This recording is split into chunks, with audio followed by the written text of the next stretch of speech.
నారాయణం నమస్కృత్య నరం చైవ నరోత్తమం దేవీం సరస్వతీం వ్యాసం తతో జయముదీరయేత్. హరే కృష్ణ. కుమారాస్త్ర విద్యా ప్రదర్శనము. వైశంపాయనుడు చెప్తున్నాడు, జనమేజయ, రాజకుమారుల అస్త్ర విద్యా నైపుణ్యాన్ని చూచి ద్రోణాచార్యుడు కృప, భీష్మ, సోమదత్త, బాహ్లిక, వ్యాస, విదురాదుల ఎదుట ధృతరాష్ట్రునితో, రాజా, రాజకుమారులందరూ అన్ని రకాల విద్యల్లోనూ పరిపూర్ణులయ్యారు. మీరు కోరితే అనుమతిని ఇస్తే వారు తమ అస్త్ర విద్యను అందరి ఎదుట ప్రదర్శించగలరు అన్నాడు. ధృతరాష్ట్రుడు సంతోషించి, ఆచార్య, మీరు మాకు గొప్ప మేలు చేశారు. మీరు ఎప్పుడు, ఎక్కడ, ఏ విధంగా అస్త్ర కౌశల ప్రదర్శన ఉచితమనుకుంటారో అలాగే చెయ్యండి. దానికి కావలసిన ఏర్పాట్లను ఆజ్ఞాపించండి అని తన అంగీకారం సూచించాడు. ఆపై విదురుని పిలిచి, ఆచార్యుని ఆజ్ఞ మేరకు ఏర్పాట్లు చేయించు, నాకు చాలా కుతూహలంగా ఉంది అన్నాడు. ద్రోణాచార్యుడు రంగమండపం కోసం ముళ్ళ చెట్లు, తుప్పలు లేని సమతల ప్రదేశాన్ని ఎన్నుకున్నాడు. జలాశయాలున్న కారణంగా అది మరింత మనోహరంగా ఉంది. శుభముహూర్తంలో రంగమండపానికి పునాది వేయబడింది. శుభముహూర్తంలో రంగమండపం సిద్ధమయ్యేసరికి అందులో అనేక రకాల అస్త్రశస్త్రాలు వేలాడదీయబడి ఉన్నాయి. రాజు కుటుంబాల స్త్రీ పురుషులకు ఉచితమైన స్థానాలు నిర్మించబడ్డాయి. స్త్రీలకు, సాధారణ ప్రేక్షకులకు వేరు వేరు స్థానాలున్నాయి. అనుకున్న రోజుకి రాజు ధృతరాష్ట్రుడు, భీష్ముడు, కృపాచార్యునితో సహితంగా అక్కడకు చేరుకున్నాడు. 4 వైపులా ముత్యాల జాలర్లు వేలాడుతున్నాయి. గాంధారి, కుంతి, ఇంకా అనేక రాజకుటుంబపు స్త్రీలు తమ తమ దాసీలతో సహా వచ్చారు. బ్రాహ్మణ, క్షత్రియ, వైశ్యులు మొదలైన వారు వచ్చి స్థానాలలో కూర్చున్నారు. అక్కడ చేరిన జనం ఉప్పొంగుతున్న సముద్రం వలె ఉంది. వాద్యాలు మ్రోగుతున్నాయి. ద్రోణాచార్యుడు తెల్లని వస్త్రాలు, యజ్ఞోపవీతం, పుష్పమాలలు ధరించి అశ్వత్థామతో కలిసి వచ్చాడు. అతని గడ్డాలు, మీసాలు కూడా నెరిసి తెల్లగా ఉన్నాయి. ద్రోణాచార్యుడు సమయానికి దేవతా పూజ చేసి వేద విప్రుల చేత మంగళాచరణం చేయించాడు. రాజకుమారులు మొదట ధనుర్బాణ ప్రయోగంలో తమ కౌశలం చూపారు. అనంతరం గుర్రాల మీద, ఏనుగుల మీద, రథాల మీద ఎక్కి తమ యుద్ధ చాతుర్యం చూపారు. కుస్తీ విద్య ప్రదర్శించారు. కత్తి, డాలు తీసుకొని రకరకాలుగా విన్యాసాలు చేస్తూ తమ హస్త నైపుణ్యాన్ని చూపసాగారు. అందరూ వారి వేగాన్ని, లాఘవాన్ని, సౌష్ఠవాన్ని, స్థిరత్వాన్ని, పిడికిలి పట్టులోని ఒడుపును చూసి ఆనందించారు. భీమ, దుర్యోధనులు గదలు తీసుకుని రంగస్థలంలో అడుగుపెట్టారు. పర్వత శిఖరాల వలె దృఢంగా ఉన్న ఆ వీరులు పొడవైన భుజాలతో, నడుముకు బిగించి కట్టిన వస్త్రాలతో మిక్కిలి అందంగా ఉన్నారు. వారు మదగజాల వలె ఘేంకరిస్తూ, పాద విన్యాసాలు చేస్తూ చుట్టూ తిరగసాగారు. విదురుడు ధృతరాష్ట్రునికి, కుంతికి, గాంధారికి రంగమధ్యంలో జరిగే విషయాలన్నీ పూసగుచ్చినట్లు చెప్తున్నాడు. అప్పుడు ప్రేక్షకులలో కొంతమంది దుర్యోధనునికి, కొంతమంది భీమునికి జయ జయ ధ్వానాలు చేస్తూ 2 భాగాలుగా చీలిపోయారు. సముద్రంలో ఉప్పొంగిపోతున్న ప్రజల కోలాహలం విని ద్రోణుడు అశ్వత్థామును పిలిచి వారిద్దరినీ అడ్డుకోమని, శృతి మించితే ప్రేక్షకులు గడబిడ చేస్తారని చెప్పాడు. అశ్వత్థామ అలాగే చేశాడు. ద్రోణాచార్యుడు లేచి నిలబడి వాద్యాల మోతను ఆపించి గంభీర స్వరంతో, ఇప్పుడు మీరు నా ప్రియ శిష్యుడైన అర్జునుని అస్త్రకౌశలాన్ని చూస్తారు అని ప్రకటించాడు. అర్జునుడు రంగస్థలానికి వచ్చాడు. మొదట ఆగ్నేయాస్త్రంతో అగ్ని పుట్టించి, వారుణాస్త్రంతో దానిని చల్లార్చాడు. వాయవ్యాస్త్రంతో సుడిగాలిని, పర్జన్యాస్త్రంతో మేఘాలను, భౌమాస్త్రంతో భూమిని, పర్వతాస్త్రంతో పర్వతాలను సృష్టించి చూపించాడు. అతడు అంతర్ధానాస్త్రంతో తాను మాయమయ్యాడు. క్షణంలో అతి దీర్ఘంగా, మరుక్షణంలో అతి కురచగా మారిపోయాడు. ఊపిరి తీసేంతలో రథం నొగల మీద ఉన్న అతడు రథం మధ్యలోకి వచ్చాడు.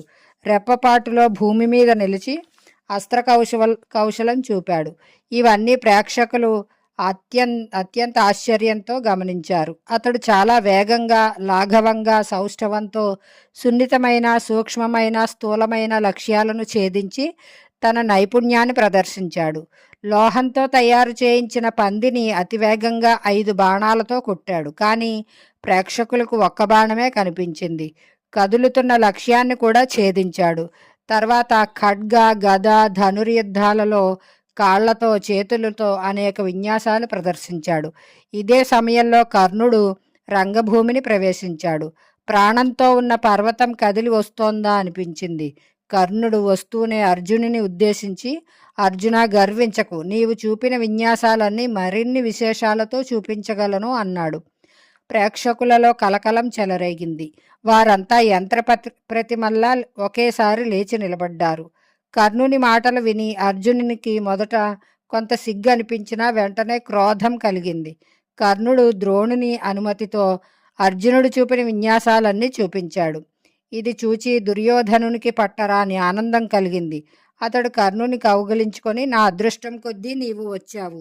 నేను, నా రాజ్యం నీ అధీనం. ఇష్టం వచ్చిన రీతిగా దీనిని అనుభవించవచ్చును అన్నాడు. కర్ణుడు, నేను కేవలం మీతో స్వయంగా మైత్రినే కోరుకుంటున్నాను. ఇప్పుడు అర్జునునితో ద్వంద్వ యుద్ధం చేయాలని ఉంది అన్నాడు. నీవు మాతో ఉంటూ అన్ని రకాల భోగాలు అనుభవించు, మిత్రులకు ఆనందం కలిగించు, శత్రువులను అణగద్రొక్కు అన్నాడు దుర్యోధనుడు. కర్ణుడు తన్ను నిండు సభలో అవమానిస్తున్నాడని అర్జునుడు అనుకున్నాడు. అతడు కర్ణునితో, కర్ణ, పిలవకుండా వచ్చిన వారికి, పిలవకుండా మాట్లాడిన వారికి పట్టిన గతే నా చేతులలో మరణించే నీకు పడుతుంది అన్నాడు. కర్ణుడు, అలాగేం, ఈ రంగమండపం అందరి కోసం, ఏం దీని మీద అధికారం నీ ఒక్కడదేనా? దుర్బలుడిలా ఎందుకు ఆక్షేపణ చేస్తావు? ధైర్యం ఉంటే ధనుర్బాణాలతో సంభాషించు. నేను నీ గురువు ఎదుటనే నీ తలను శరీరం నుండి వేరు చేస్తాను అన్నాడు. ద్రోణాచార్యుని అనుమతితో అర్జునుడు ద్వంద్వయుద్ధం చేయడానికి అతని వద్దకు వెళ్ళాడు. కర్ణుడు కూడా విల్లమ్ములు తీసుకుని సిద్ధమయ్యాడు. అంతలోనే నీతికోవిదుడైన కృపాచార్యుడు ఆ ఇద్దరు ద్వంద్వయుద్ధానికి సిద్ధపడడం చూసి, కర్ణ, పాండునందనుడు అర్జునుడు కుంతి యొక్క ఆఖరి కొడుకు, కురువంశ శిరోమణి అయిన ఇతనికి నీతో ద్వంద్వయుద్ధం జరగబోతోంది కనుక నీవు కూడా నీ తల్లిదండ్రులను వంశాన్ని ప్రకటించు. ఇది తెలిసాకనే యుద్ధం జరుగుతుందా లేదా అనేది నిశ్చయమవుతుంది. ఎందుకంటే రాజకుమారుడు కులశీలాలు తెలియని లేదా కులహీనునితో ద్వంద్వయుద్ధం చేయడు అన్నాడు. కర్ణుడు 100 బిందెల నీళ్లు కుమ్మరించినట్లుగా చల్లబడిపోయాడు. ముఖం పాలిపోయింది. తల సిగ్గుతో వంగిపోయింది. దుర్యోధనుడు, ఆచార్య, శాస్త్రాన్ని అనుసరించి ఉన్నత వంశంలో పుట్టినవాడు, శూరుడు, వీరుడు అయినవాడు, సేనాపతి, ఈ ముగ్గురు రాజులే అవుతారు. కర్ణుడు రాజు కాడనే ఒక్క కారణంతోనే అర్జునుడు అతనితో పోరాటానికి అంగీకరించకపోతే నేను కర్ణునికి అంగదేశాన్ని ఇస్తున్నాను అని చెప్పి అతడు కర్ణుని బంగారు సింహాసనంపై కూర్చోపెట్టి అప్పటికప్పుడే అభిషేకించాడు. ఆ సమయంలో కర్ణుని పెంపుడు తండ్రి అధిరథునికి ఎంతో ఆనందం కలిగింది. అతనికి ఉత్తరీయం జారిపోయింది. శరీరమంతా చెమటతో తడిసిపోయింది. దుర్బలుడు అవడం వలన అతని ఎముకలన్నీ బయటకు కనిపిస్తున్నాయి. అతడు వణుకుతూ కర్ణుని వద్దకు వచ్చి, మా బాబు, మా బాబు అంటూ అతనిని ముద్దు చేయసాగాడు. కర్ణుడు ధనస్సు విడిచిపెట్టి మిక్కిలి గౌరవంతో అతని పాదాలకు తల ఆనించి నమస్కరించాడు. ఇప్పుడిప్పుడే అతని శిరస్సు అభిషేక జలంతో తడిసి ఉంది. వెంటనే అధిరథుడు తన ఉత్తరీయపు కొంగుతో పాదాలు కప్పుకున్నాడు. అతనిని ఎదకు హత్తుకొని ప్రేమతో కూడిన కన్నీటితో మళ్ళీ అతని శిరస్సును తడిపాడు. అధిరథుని ఈ చేష్టల వలన పాండుపుత్రులకు అతడు సూతపుత్రుడని తెలిసింది. వెంటనే భీముడు నవ్వుతూ, సూతపుత్ర, అర్జునుని చేతిలో మరణించడానికి కూడా నీకు యోగ్యత లేదు. నీ కులానికి తగినట్లుగా నీవు గుర్రాలను తోలే చర్నాకోల పుచ్చుకో. నీచుడా, నీకు అంగదేశాన్ని ఏలే అర్హత లేదు. ఎక్కడికైనా కుక్క యజ్ఞహవిస్సును తినడానికి యోగ్యమవుతుందా అని హేళన చేశాడు. కర్ణుడు దీర్ఘంగా నిట్టూర్చి మింటికేసి చూస్తూ ఉండిపోయాడు. అప్పుడు దుర్యోధనుడు మదగజంలాగా సోదరుల మధ్య నుండి ముందుకు దూసుకువచ్చి భీమసేనునితో, భీమసేన, నీ నోటి వెంట ఇలాంటి మాటలు రాకూడదు. క్షత్రియులలో బలమే ప్రధానమని అందరూ ఒప్పుకున్న విషయం కాబట్టి హీనకులమైన పరాక్రమశాలితో యుద్ధం చేయవలసిందే. శూరుల జన్మ, ఏరుల జన్మ తెలుసుకోవడం చాలా కష్టం. కర్ణుడు సహజంగానే కవచకుండలధారి, సర్వలక్షణ సంపన్నుడు. సూర్యుని వంటి తేజస్సు గల ఈ కుమారుని ఒక సూతపత్ని కనగలదా? కర్ణుడు తన బాహుబలంతోనూ నా సహకారంతోనూ కేవలం అంగరాజ్యమే కాదు, ఈ సమస్త భూమండలాన్ని పాలించగలడు. నేను చేసిన ఈ పని నచ్చని వారెవరైనా విల్లు ఎక్కుపెట్టవచ్చు అన్నాడు. రంగమండపం అంతా కోలాహలం చెలరేగింది. ఇంతలో సూర్యాస్తమయం అయింది. దుర్యోధనుడు కర్ణుని చేయి పట్టుకొని బయటికి వెళ్ళిపోయాడు. ద్రోణ, కృప, భీష్ములతో సహా పాండవులు తమ తమ నెలవులకు వెళ్ళిపోయారు. ద్రుపద పరాజయము. వైశంపాయనుడు చెప్తున్నాడు, జనమేజయ, రాజకుమారులందరూ అస్త్ర విద్యాభ్యాసాల్లో పరిపూర్ణత సాధించడం చూసి ద్రోణాచార్యుడు ఇక గురుదక్షిణ తీసుకునే సమయం ఆసన్నమైందని భావించాడు. అతడు వారందరినీ పిలిచి, మీరు యుద్ధంలో పాంచాలరాజు ద్రుపదుని బంధించి తీసుకురండి. ఇదే నాకు మీరిచ్చే అత్యుత్తమమైన గురుదక్షిణ అని చెప్పాడు.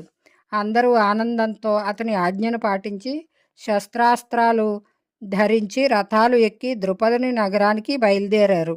దుర్యోధనుడు, కర్ణుడు, యుయుత్సుడు, దుశ్శాసనుడు, ఇతర రాజకుమారులు ఎవరికి వారే ముందు తామే ద్రుపదుని పట్టుకోవాలని పోటీ పడ్డారు. వారు క్రమంగా ద్రుపదుని రాజ్యం, ఆపై నగరం చేరుకున్నారు. పాంచాలరాజు ద్రుపదుడు వెంటనే కోటలో నుండి బయటికి వచ్చి తన తమ్ముళ్లతో కలిసి వారి మీద శరవృష్టి కురిపించసాగాడు.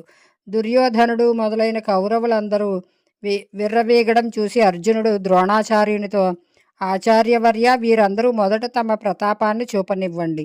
వీరు ఎలాగూ పాంచాలరాజును పట్టుకోలేరు, తర్వాత మా వంతు వస్తుంది అని పలికాడు. అతడు తన అన్నదమ్ములతో కలిసి నగరానికి అరక్రోసి యువతలగానే ఆగిపోయాడు.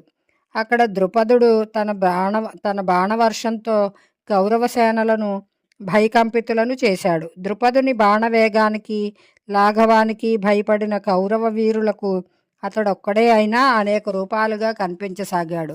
ద్రుపదుడు ఘోరమైన బాణవృష్టి కురిపించగా రాజధానిలో శంఖబేరి మృదంగనాదాలతో పాటు సింహనాదాలు పిక్కటిల్లాయి.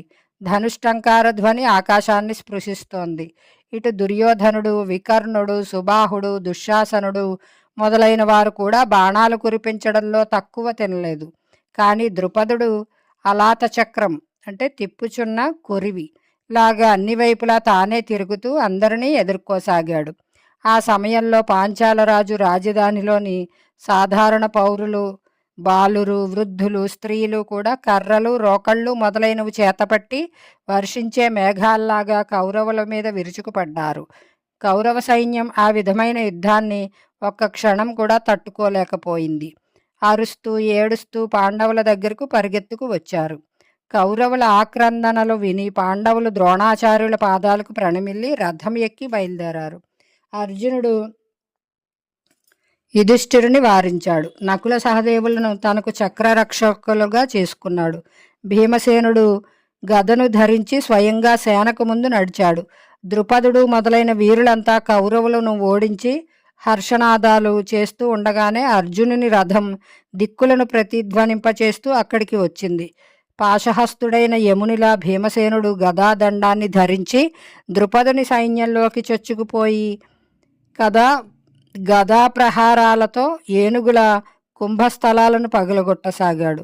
గజాశ్వరథ పదాతి దళాలు అన్నిటినీ ధ్వంసం చేశాడు. అర్జునుడు తన బాణాలతో పాంచాల సేనను కప్పివేశాడు. మొదట సత్యజిత్తుడు అర్జునునిపై భయంకరమైన బాణాలు వేశాడు. కానీ కొద్దిసేపటిలోనే అర్జునుడు అతనిని యుద్ధ విముఖుని చేశాడు.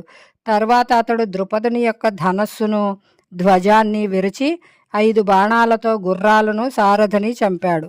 ద్రుపదుడు వేరొక విల్లు అందుకోబోయేలోగానే అర్జునుడు కత్తి తీసుకుని తన రథం మీద నుండి ద్రుపదుని రథం మీదకు లంఘించి అతనిని బంధించాడు. అర్జునుడు ద్రుపదుని బంధించి ద్రోణుని దగ్గరకు తీసుకువెళ్లగానే రాజకుమారులందరూ ద్రుపదుని రాజధానిలో స్వైర విహారం చేశారు. అర్జునుడు భీమసేనునితో, సోదరా భీమసేన, ద్రుపద మహారాజు కౌరవ సంబంధీకుడు. అతని సేనను ఇకపై సంహరించవద్దు. గురుదక్షిణ రూపంలో ద్రుపదుని మాత్రమే ద్రోణాచార్యునికి అప్పగించాలి అని చెప్పాడు. భీమసేనునికి యుద్ధం పట్ల తనివి తీరలేదు. అయినా అర్జునుని మాట విని వెనక్కి తిరిగి వచ్చాడు. ఈ రీతిగా పాండవులు ద్రుపదుని బంధించి ద్రోణాచార్యునికి అప్పగించారు. ద్రుపదుని గర్వమంతా అణిగిపోయింది. రాజ్యం కోల్పోయాడు. అతడు అన్ని విధాలా ద్రోణాచార్యునికి లొంగిపోయాడు. అతని దుస్థితి చూసి ద్రోణాచార్యుడు, ద్రుపదా, నేను బలపూర్వకంగా నీ నగరాన్ని, దేశాన్ని జయించాను. నీ ప్రాణం నీ శత్రువు చేతిలో ఉన్నది. నీవు పూర్వపు మైత్రిని పాటించదలుచుకున్నావా అని అడిగి మళ్ళీ కొద్దిగా చిరునవ్వుతో, నీవు నీ ప్రాణాలకు ఆశ వదులుకోనక్కర్లేదు. మేము స్వభావ సిద్ధంగానే క్షమాగుణం కల బ్రాహ్మణులం. బాల్యంలో మనం ఇద్దరం ఒకే చోట ఆడుకున్నాం. ఆ బంధం ఈనాటికి ఉంది. రాజా, మనం మళ్ళీ మునుపటి స్నేహితులం కావాలని నా ఆకాంక్ష. నేను నీకు నీ అర్ధరాజ్యాన్ని వరంగా ఇస్తున్నాను. రాజు కానివాడు రాజుకు మిత్రుడు కాలేడని నువ్వే చెప్పావు కదా. కనుక నీ అర్ధరాజ్యాన్ని నేను తీసుకుని రాజునయ్యాను. నీవు గంగకు దక్షిణ తీరాన్ని ఏలుకో, నేను ఉత్తర తీరాన్ని ఏలుకుంటాను. ఇప్పుడు నన్ను నీవు మిత్రునిగా ఎంచుకో అన్నాడు. ద్రుపదుడు, బ్రాహ్మణోత్తమ, మీ వంటి పరాక్రమవంతులు, ఉదార హృదయులు అయిన వారికి ఇది ఆశ్చర్యకరమైన విషయమేమీ కాదు. నేను నిన్ను చూచి సంతోషిస్తున్నాను. మీ అనంతమైన అనురాగాన్ని పొందాలనుకుంటున్నాను అన్నాడు. అప్పుడు ద్రోణుడు అతనిని బంధవిముక్తిని చేసి ఆనందంతో సత్కరించి అర్ధరాజ్యం ఇచ్చాడు. ద్రుపదుడు మాకంద దేశంలోని ఉత్తమ నగరమైన కాంపిల్యపురంలో నివసించసాగాడు. దానిని దక్షిణ పాంచాలం అంటారు. అక్కడ చర్మణ్వతి నది ఉంది. ఈ ప్రకారంగా ద్రోణుడు ద్రుపదుని ఓడించినా అతనిని రక్షించాడు. కానీ ద్రుపదునికి సంతోషం లేదు. ఇటు అహిచ్చత్ర దేశంలోని అహిచ్చత్ర నగరంలో ద్రోణాచార్యుడు నివసించసాగాడు. అర్జునుని పరాక్రమం వల్లనే ద్రోణునికి ఈ రాజ్యం వచ్చింది. యుధిష్ఠిరుని యౌవరాజ్యాభిషేకము కణిక నీతి. వైశంపాయనుడు చెప్తున్నాడు, జనమేజయ, ద్రుపదుని ఓడించిన తర్వాత 1 ఏడాదికి ధృతరాష్ట్రుడు యుధిష్ఠిరుని యువరాజుగా అభిషేకించాడు. ఒకవైపు ధర్మరాజ్యంలో ధైర్యం, స్థిరత్వం, సహిష్ణుత, దయాళుత్వం, నమ్రత, స్థిరమైన ప్రేమ మొదలైన అనేక సుగుణాలు ఉన్నాయి. రెండో వైపు ప్రజలందరూ ధర్మరాజునే యువరాజుగా కోరుకుంటున్నారు. ధర్మరాజు యువరాజు అయ్యాక శీల సదాచారాల చేత, ఆలోచనాశీలం చేత ప్రజలందరూ తన తండ్రి అయిన పాండురాజును కూడా మరిచిపోయేలా చేశాడు. భీమసేనుడు బలరాముని వద్ద ఖడ్గ, గద, రథ యుద్ధాలలో ప్రత్యేక శిక్షణ పొందాడు. యుద్ధ శిక్షణ పొంది వచ్చాక అతడు తన సోదరులకు సహాయంగా ఉంటూ వచ్చాడు. ఆ రోజులలో అనేక విశేషాలతో కూడిన శస్త్రాస్త్ర చాలనంలోనూ, వేగంలోనూ, లాఘవంలోనూ అర్జునుని మించిన యోధుడు లేడు. ద్రోణాచార్యుడే అలా భావించాడు.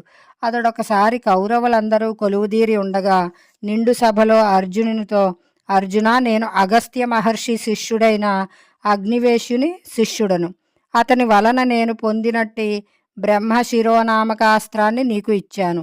దాని ప్రయోగంలో ఉన్న నియమాలన్నీ నీకు నేను చెప్పి ఉన్నాను. యుద్ధంలో నేను ఎదురుపడినప్పుడు నాతో యుద్ధం చేయడానికి కూడా నీవు సందేహించనక్కర్లేదు.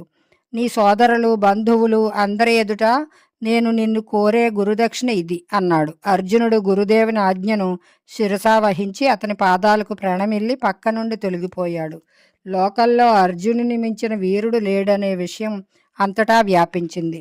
భీమార్జునులతో సమానంగా సహదేవుడు కూడా బృహస్పతి నీతి శాస్త్రాన్ని నేర్చుకున్నాడు.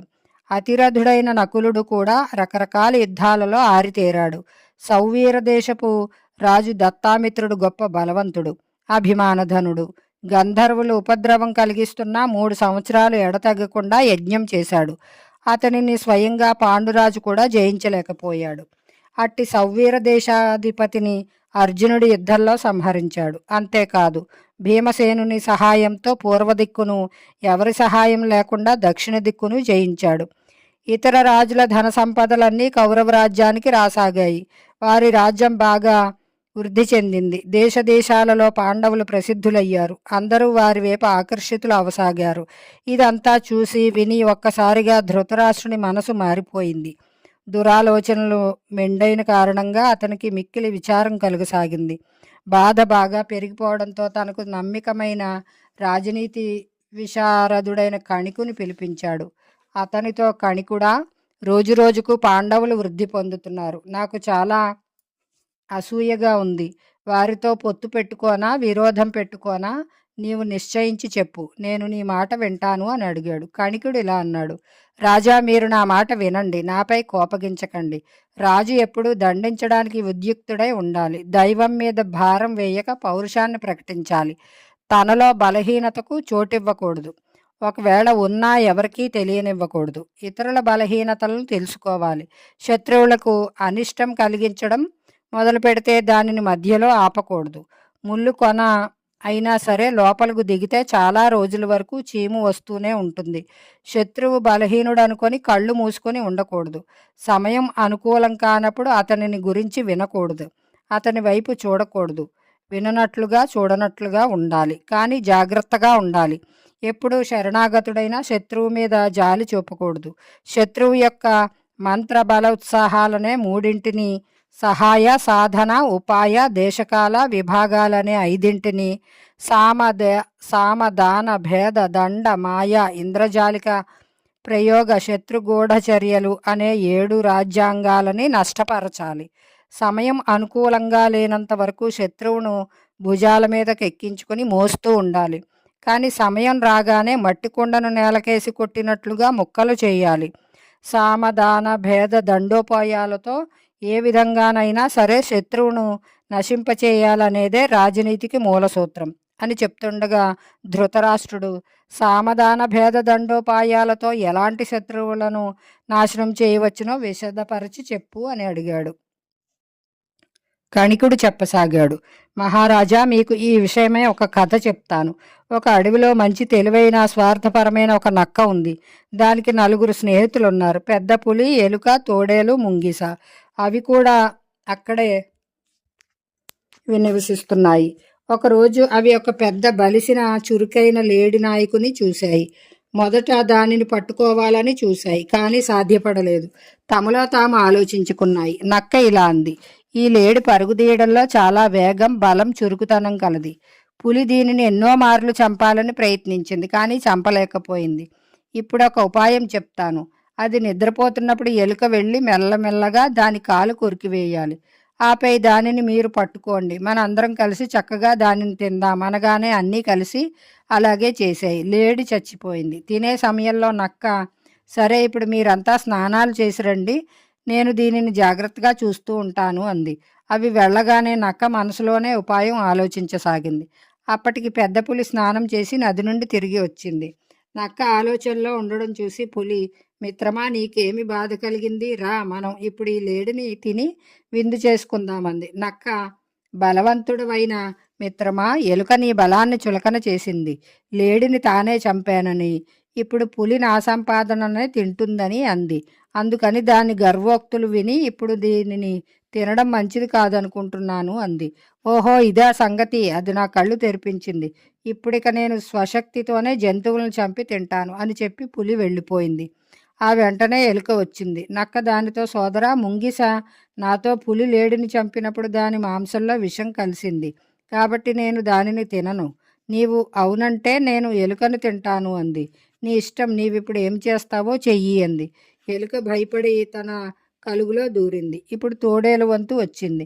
నక్క దానితో, తోడేలు సోదరా, ఈరోజు పెద్ద పులి నీ మీద చాలా కోపంగా ఉంది. నీవు క్షేమంగా ఉంటావని నాకు తోచడం లేదు. అది తన భార్యతో కలిసి ఇక్కడికి వస్తోంది. నీకేది మంచిదని తోస్తే అలా చెయ్యి అంది. తోడేలు తోక ముడిచి పారిపోయింది. ఇంతలో ముంగిస వచ్చింది. నక్క దానితో, చూడు ముంగిస, నేను ఇంతకు ముందే పోట్లాడి పెద్ద పులిని, తోడేలును, ఎలుకను తరిమివేశాను. నీకేమైనా సత్తా ఉంటే రా, నాతో పోరాడు. ఆ పైన లేడి మాంసం తిను అంది. ముంగిస, అవన్నీ నీతో పోరాడి ఓడిపోయినప్పుడు నాకు ఎలా ధైర్యం చాలుతుంది అని అది కూడా అక్కడి నుండి వెళ్ళిపోయింది. అప్పుడిక నక్క ఒక్కతే లేడి మాంసం తింది. రాజా, చతురుడైన రాజు కూడా ఇలాగే చేయాలి. పిరికివాడిని భయకంపితుడిని చేయాలి. పరాక్రమశాలికి చేతులు జోడించాలి. లోభికి కొంత ఇవ్వాలి. సమానుడు, బలహీనుడు అయిన వానిపై పరాక్రమం చూపి వశపరుచుకోవాలి. శత్రువు ఎవరైనా సరే చంపి తీరాలి. ప్రతిజ్ఞ చేసి గాని, ధనం ఎరవేసి గాని, విషంతోనైనా, మోసం చేసి అయినా సరే శత్రువును తుదముట్టించాలి. మనసులో ద్వేషం ఉన్నా పైకి చిరునవ్వు నవ్వుతూ ఉండాలి. చంపాలనే కోరిక ఉన్నప్పుడు, చంపుతున్నప్పుడు కూడా తీయగానే మాట్లాడాలి. చంపేశాక దయ చూపవచ్చు, సంతాపం ప్రకటించవచ్చు, ఏడవచ్చును. శత్రువును సంతుష్టునిగా ఉంచవచ్చును గాని అతనిలో దోషం కనపడగానే విరుచుకుపడాలి. సందేహం లేని చోటనే అధికమైన సందేహాన్ని చూపాలి. ఇటువంటి లోకుల అధికంగా మోసగిస్తూ ఉంటారు. విశ్వాసపాత్రుడు కాని వానిని విశ్వసించనే అక్కర్లేదు. విశ్వాసపాత్రుని కూడా విశ్వసించకూడదు. పాషండు, తపస్వి మొదలైన వేషాలలో అంతటా శోధింపబడిన వారినే గూఢచారులుగా నియమించాలి. ఉద్యానవనాలు, మెల్లగా షికారులు చేసే స్థలాలు, మందిరాలు, బాటలు, వీధులు, తీర్థాలు, కూడళ్ళు, నూతులు, కొండలు, అడవులు, ఇలా ఇంకా 10 మంది తిరిగే చోట్లలో గుప్తచారులను అటూ ఇటూ మారుస్తూ ఉండాలి. మాటలలో వినయం, మనసులో కాఠిన్యం, క్రూర కృత్యాలు చేసేటప్పుడు కూడా చిరునవ్వు నవ్వుతూ మాట్లాడడం, ఇవి నీతి నైపుణ్యానికి నిదర్శనాలు. చేతులు జోడించడం, ఒట్లు పెట్టుకోవడం, ఓదార్చడం, కాళ్ళు పట్టుకోవడం, ఆశలు రేపడం, ఇవన్నీ సంపదలు తెచ్చే ఉపాయాలు. శత్రువుతో సంధి చేసుకుని నిశ్చింతగా ఉండేవాడికి సర్వనాశనం అయ్యాకనే తెలివి వస్తుంది. తన సంగతులు శత్రువునికే కాదు, మిత్రునికి కూడా తెలియకూడదు. ఎవరైనా ఆశలు కల్పిస్తే అవి చాలా రోజుల వరకు తీరేవిగా ఉండకూడదు. మధ్యలో అంతరాయాలు కలిగిస్తూ ఉండాలి. కారణాల మీద కారణాలు కల్పించి చెప్తూ ఉండాలి. రాజా, పాండుపుత్రుల నుండి మిమ్మల్ని మీరే రక్షించుకోవాలి. వారు దుర్యోధనాదుల కంటే బలవంతులు. వారి వలన భయమేమీ లేకుండా తర్వాత పశ్చాత్తాపపడకుండా ఉండేలా ఏదైనా ఉపాయం చూడండి. ఇంతకంటే మించి ఇంకేమీ నేను చెప్పగలను అని చెప్పి కణికుడు ఇంటికి వెళ్ళిపోయాడు. ధృతరాష్ట్రుడు ఇంకా ఎక్కువగా విచారమగ్నుడై ఆలోచించసాగాడు. జై శ్రీరామ్. హరే కృష్ణ.